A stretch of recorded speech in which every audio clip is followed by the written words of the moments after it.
Hello, welcome to Pet Pals, where we have an opportunity to showcase cats for adoption from Catnap from the Heart. And joining me on this edition is Don Hill from Catnap. Don, welcome to the program. Hi. So let's talk a little bit about Catnap and what you do and what you have to offer the community. Sure.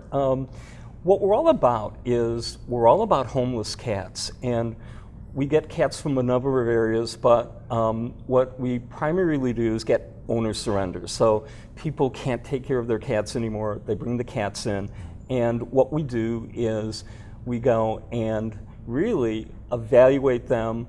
If they have behavior problems like they scratch or whatever, we work with them, and then we work with them to find an adoptive home. Right. And we feel that every cat in there can find a home. Right. So how many cats do you have at Catnap right now, ready to go? Right now between 60 and 70. Oh, that's a lot of cats. And we're on a big adoption push because it's kitten season and we're going to get a bunch more kittens in. So. Right. That's great. Now, where are you located in LaGrange Park? We are on 1301 Beach. Basically, it's 31st Street and the railroad tracks. Okay, and your hours there? Our hours are noon to 5, Tuesday through Friday, and till 3 o'clock on Saturday, but we're usually there till 5. So I know we have a cat here, so we want to see Brian. Can you bring Brian up on the set, please? We want to see Brian, our first cat. Now, what kind of cat is Brian? Let's start there. Brian is a brown tabby and a real common cat, and he's a big boy. Yeah. And we'll just let him sit in my lap for a while, Okay, and that's then fine. Sure. he'll probably like to crawl around the table. That's fine. And he is a year and 7 months old. So in people years, he's about 20 years old. Okay. And how long has he been at the shelter for? He's been at the shelter about 4 months. Wow, okay. All right. And he's got a great story. Okay. He was transferred from another shelter, and a family with kids and a dog. They just couldn't take care of the pets anymore. They had some issues, so he was transferred with a dog, and so obviously this guy gets along with dogs, kids, humans, everybody. He's ready to go. He's a super cat. Yeah. He can go into just about any situation. Wow. So if somebody wanted to adopt Brian, what's the process? What's involved with that? Sure. What happens is people come in and we ask them to fill out a short adoption application, and what we basically ask are some questions about what the household is like. So we ask questions like, is your house more like a carnival or a library, things like that. Right. And then we ask some questions about other pets in the household and figure out, kind of get an idea of how Brian or any other cat would mix in with the rest of the folks. Okay, here you go. You got to stay here, buddy. Oh, he will. You got to stay here. Yes, you're a nice cat. I'll give you petting duty. He'll stay forever. Okay, there you go. Okay. All right. So, what kind of food does Brian eat? If somebody was going to adopt Brian, what kind of food would they need to have on tap? Interesting. When he came in, what he had is basically he has an allergy, my cat at home has kind of like hay fever, a little bit of asthma, very mild case. But what we do with him is we give him grain-free food, which is probably great for most cats. Yeah. Because you see the commercials, which is really funny. You see carrots in bed and all this stuff. Right. It's like putting styrofoam. They can't even process vegetables. Right. They are carnivores. They eat meat. And then, Don, how long have you been with Catnap for? It started out, I'll give you the longer story later if you want, but it started out when I adopted my 2 cats 7 years ago. And I went to help with their board and stuff, and then I just fell in love with cats. Right. And I went to all these workshops, and I want to sell my 2 businesses in 5 years and be a cat psychiatrist. And my second choice, something a little easier, maybe be a Navy SEAL, but anyway. Oh, wow. Now, what are the fees involved for adopting the cat?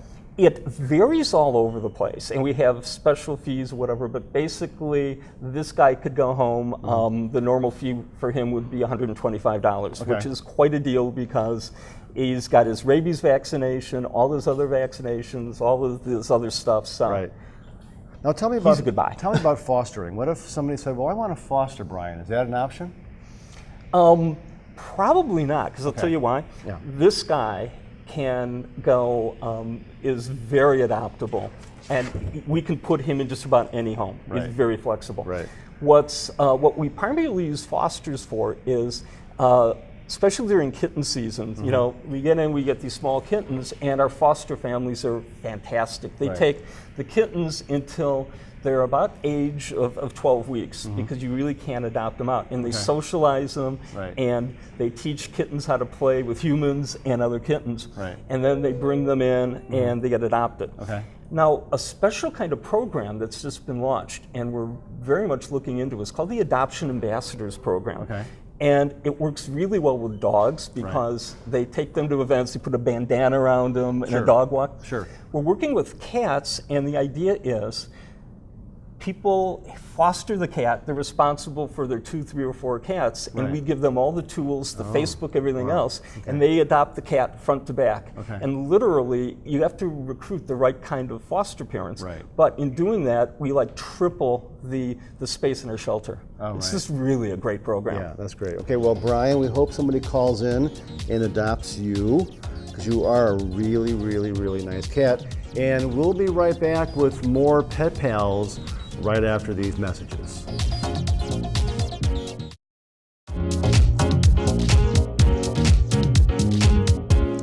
Welcome back to Pet Pals. We're featuring cats on this show from Catnap from the Heart, LaGrange Park Adoption Facility. And our guest is Don Hill. And Don, thanks for being on the program. And thanks for having us. Bringing cats on today. Right now we have Dewey. Tell us a little bit about Dewey. Dewey is, he's 13 years old, and as you can see, he's in really good shape. That's people years, roughly about 68 years old. So he's older. He's a senior. He's a senior cat. And really sad story. He had a great life, and what happened was he lost his other cat companion. You know, the cat passed away. It was actually older than Dewey, and then his owner passed away. And you know, we're involved in the community. One of the people, Gail Ardema, somebody on our board, found out about it and just went and grabbed this little guy and brought him in. And it's interesting. You can see what a sweetheart he is. And you mentioned in the last segment, you mentioned foster. Here's like kind of the tale of two kitties. Brian we can adopt anywhere. This guy, a 13-year-old cat, a senior cat, harder to adopt. So one of the options might be just to put him in a foster environment. And what we'd want to do is he gets along with other cats, but probably the best thing for him is he's been through a lot, a nice quiet home, and he's very affectionate. He's actually a lap cat. And just find that right home for him. And maybe we could put him out on the table so the audience at home can see him. I know he's a good boy, yes. Yeah, he's a tiny cat. Tiny cat, yes. Good boy, yes. Unlike Brian, who is Brian was a big boy, right? Big cat. All gray. He's all gray. Oops. He's all gray, right? Hey. Oh, look at you. You're such a nice cat, right? All right, maybe the camera can get a nice sweet, close-up if you don't mind shot holding of him. Maybe the camera can get a nice close-up shot of him. There we go. There we go. All right, so now same kind of diet for an older cat? What we do with older cats is, what you want to do with older cats is, instead of dry food, and it's usually good to have a mix of dry food and wet food. With older cats, it's really important to have probably an all wet food diet and meal feeding. Now, most older cats tend to be obese. This guy isn't going to get fat. But the idea behind it is they need to be hydrated. And what really works with these guys is wet food, because it has a lot of water content. And to put out water bowls, a number of them, and the pet fountain that does the water fountain. Oh, wow. Okay. And the idea is to just get these guys to drink water. Right. Stay hydrated is important. And now, tell us again, I know you mentioned this earlier, but to adopt Dewey, what would a person have to do? The exact same thing. Come in, and he's available for adoption with all of our cats. And what we would do is find the special kind of home that would be suitable for a senior cat. And there are a lot of people who especially older people like me who would like a cat this age, Yeah. and bring it in and not have a cat that is, running up and down the drapes and doing Right, everything. exactly, yeah. He's an active cat, but he's a very mellow cat. Yeah. Now, so the adoption process, if somebody wanted to foster, is basically the same. I mean, there's no different paperwork they have to fill out. The or anything? exact same thing, and matching him into a suitable family. Okay. And with Dewey, he might be in the shelter for a while because it's frankly harder to adopt a 13-year-old Sure, cat. of course. And what we'll do is we'll evaluate and actually maybe put him out in a foster environment and let that foster outreach to try to find just the perfect home for this guy. Right. So to adopt Dewey, you want to call 708-352-3914. 708-352-3914 to adopt Dewey. And also they can visit your website. That's the best way to go. Okay. And the website is? Catnapfromtheheart.org. Right. Now, Don, how long have you been with Catnap for? For about 7 years, and it started out when I adopted my 2 cats. Right. And I was going to help their board with, I'm a business person, I'm Right. a management consultant. Right. Just fell in love with cats, and Right. I ended up going to tons of workshops and really work on behavior issues. So, for instance, we have a cat coming up next that we can tell you about, but basically, cats get brought back to shelter for a number of reasons. One of them is litter box issues. Right. Well, it's what you want to do is cats came from the desert, and their genetics, they have an incredibly good sense of smell. Like this guy has a scent, so if a cat would rub up against him or he would sniff a cat, that cat is like a fingerprint. Unique to any cat in the universe, because there's cats on Mars too. But they can also tell, amazingly, they can tell whether that scent is a male or female, and all sorts of other things related to male and female. And this cat can at least tell the coat color of the cat. Right. And that's interesting because based on the coat color, kind of gives us a hint of what their personality is like. Sure. And this guy is kind of unique for a gray cat. Yeah. Gray cats are kind of very shy and they tend to get stressed out easier. This guy is not a typical gray cat. Right. He's a sweetie. And the adoption fee for Dewey? Would be the same, but we have a lot of specials for different age cats. We have some different features and things like come in and name a price, all sorts of things, because we do everything we can just to get these cats in a home. Right. And Gotcha. usually price isn't the issue. So. Right. Now, most of the cats you have in your inventory are from? Most of them are from owner surrenders. So people come in and we can't take care of the cat. What we've been getting more and more of is that we've been getting surrenders from other shelters. Okay. Because we're, like most other shelters, we're limited admission. Right. Which means we're certainly no kill, which means we won't euthanize a cat to make room for another cat. Right. But the problem is until we take care of the population program, we can talk about that later, we're all in this together, because if we have to turn down a cat, what happens to the whole system? Exactly. So, so our idea is to adopt them and find them a home. Right. So Dewey is available, again, 708-352-3914 to adopt Dewey. And we'll be back with one more cat right after these messages.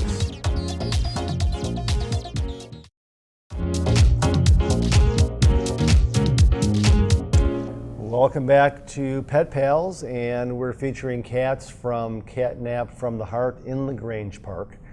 If you'd like to adopt any of the animals on today's show, please call 708-352-3914. Right now we have Chad the cat. What kind of cat is Chad? Chad is just a plain old, kind of a reverse tuxedo cat, a white cat with black fur, and he's just a domestic short-haired cat, and he's approximately 3.5 years old, which would make him about 30 years old in human. And we say approximately because here's another story of how cats come into Catnap. This guy was wandering around in the outside, and he was part of a a campaign that did spaying and neutering, Yeah. and which are usually feral cats, which are cats who were born in the wild.